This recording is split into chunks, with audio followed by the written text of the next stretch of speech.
So, how does a digital payment zip across the entire globe in just a few seconds? Nope, it's not magic. It's the tech we're going to break down today, the Ripple Protocol consensus algorithm. And we're going straight to the source, the original 2014 white paper, to really understand the engine that makes these super fast transactions possible. Let's dive in. Here's what we've got on tap. We're going to start with this classic problem about generals to get our heads around the whole issue of trust. Then we'll get into Ripple's pretty unique solution, see how their 80% rule works, and check out the math that keeps it all secure. And finally, we'll connect all the dots and see how it all comes down to one thing: speed. You know, any financial system that doesn't have a central bank or some big authority in the middle has to solve this one massive problem. And it's all about trust. So let's break down what that really looks like. I mean, this is the big question, right? How on earth do you manage digital money when there's no referee to call the shots? If you don't have total agreement on who owns what, the whole system just falls apart.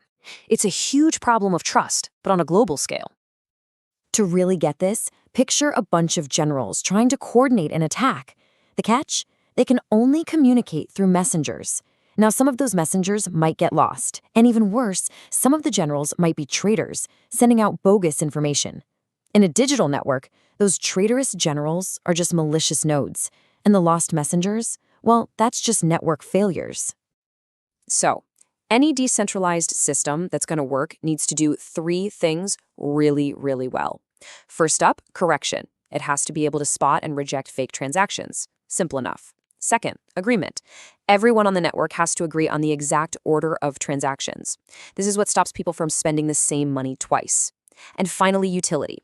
Look, a system can be perfectly secure, but if it takes forever to buy a cup of coffee, it's basically useless. So utility here really just means one thing: speed. All right, so how did Ripple decide to tackle this three-part challenge? Well, their solution was a real game changer. It totally rethought the whole idea of how you get everyone to agree on something. And this slide just nails that shift. You can think of traditional consensus like a turtle, right? It's trying to get the entire network to agree on everything, which is, incredibly slow and clunky. Ripple's approach is more like a rocket. It asks a different question. Hey, what if we only need a small, trusted circle to agree to make decisions at lightning speed? And this is where Ripple's secret weapon comes into play, the unique node list, or UNL. Basically, every participant makes their own curated list of validators that they trust. Now, the key here is you don't have to trust any single one of them. The trust is collective. You're trusting that the majority of the group you picked will play fair. Okay, so we know what a UNL is. Now, let's see how it's actually used to get everyone on the same page in just a matter of seconds. The whole process is kind of like a funnel, and it repeats itself every few seconds. First, all the nodes toss their proposed transactions onto the table.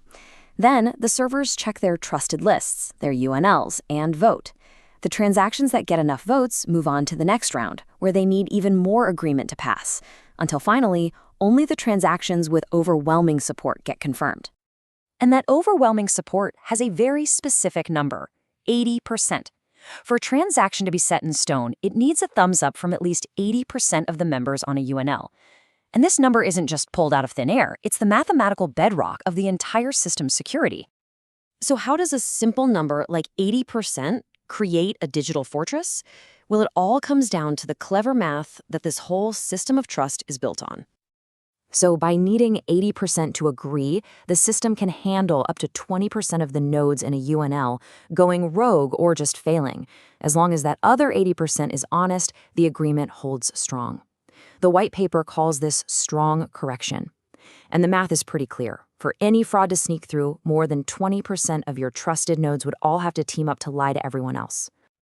And get this, the whole system is built with a safety-first mentality. If there is any confusion or disagreement, it's actually designed to just pause rather than risk approving a bad transaction. Security is absolutely priority number one. But hang on, there's one last really crucial problem. What's to stop the network from splitting in two, creating two different versions of the truth? This is what's known as a fork. The solution is actually pretty simple, but it's really powerful.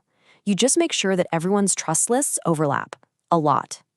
By making sure UNLs share more than 20% of their members, you create this sort of unbreakable chain of trust.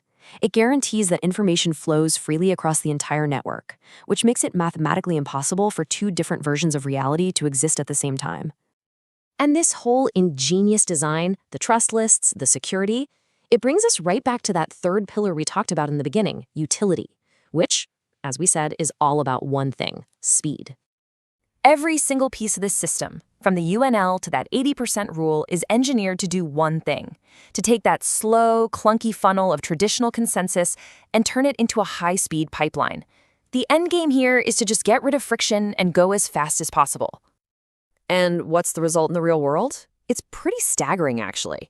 Because you're not waiting for the whole world to agree, just a small, trusted group. The entire consensus process wraps up, on average, in just a couple of seconds. And this really gets to the heart of it all. The original 2014 white paper laid out a model that makes a very deliberate choice. It prioritizes efficiency over absolute, total decentralization. And while things have obviously evolved since then, this core idea is still central to how it's designed. So let's wrap this up. We've seen a system built on three really big ideas: a trust model that's all about speed and efficiency, a mathematical security system with that known 20% wiggle room, and transaction speeds that, at the time, were absolutely revolutionary. This leaves us with a pretty fundamental question, doesn't it? Ripple's design makes a very clear choice, and it forces all of us to ask what we really value more for the future of finance. Is it a slower, completely trustless system? Or is it an ultra-fast system built on these overlapping circles of trust? The answer to that could very well define the next chapter of money.